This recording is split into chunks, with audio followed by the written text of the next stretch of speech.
સાહેબ મોક્ષ જોઈએ છે જીવતા? 50,000 રૂપિયા તમારી પાસે હોય ને, ખાલી 50,000, લાખોની વાત જ નથી, 50,000 મોક્ષ અપાઈ દો. જીવતા મોક્ષ, જનક રાજા જેવો, સરદાર પટેલ જેવો.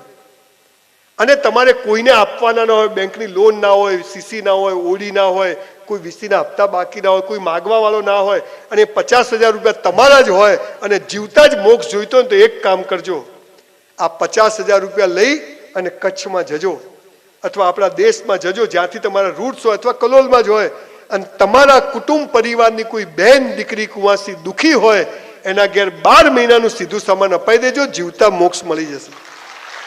જીવતા મોક્ષ મળી જશે. ખૂબ બનાવ્યા મંદિરો, ખૂબ બનાવી ધર્મશાળાઓ, ચલો થોડા માણસો પણ બનાવીએ, ચલો થોડા માણસો પણ બનાવીએ.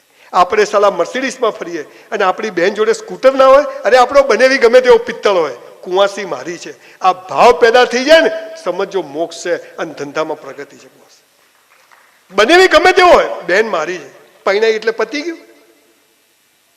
આપણી બંગલાઓની સ્કીમ ચાલતી હોય અને આપણી બેન ભાડે રહેતી હોય, લાનત છે આપણી સ્કીમોને.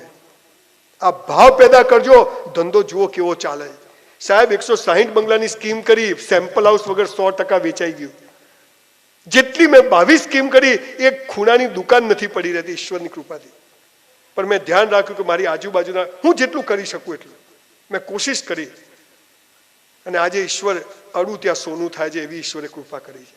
ત્યારે મને એમ થાય કે આટલી સિમ્પલ વાત આપણા ભેજામાં ઉતરતી નથી. આપણે કજિયા કંકાસ, ભાઈઓ કોઈ કોઈની રાહ ના જોવે. અરે ફ્રીજમાં એક સફરજન પડ્યું હોય તો હળી જવું જોઈએ, પણ ઘરમાં કોઈ ખાય નહીં, પેલો કે પેલો ખાશે, પેલો કે પેલો ખાશે.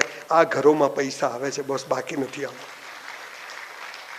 બધું મૂકીને જવાનું છે ને આપીને જવાનું છે, લઈને જવાનું નથી. આ સાલું મૂકીને જવાનું છે તોય આટલી આપાધાપી છે, લઈને જવાનું હોત તો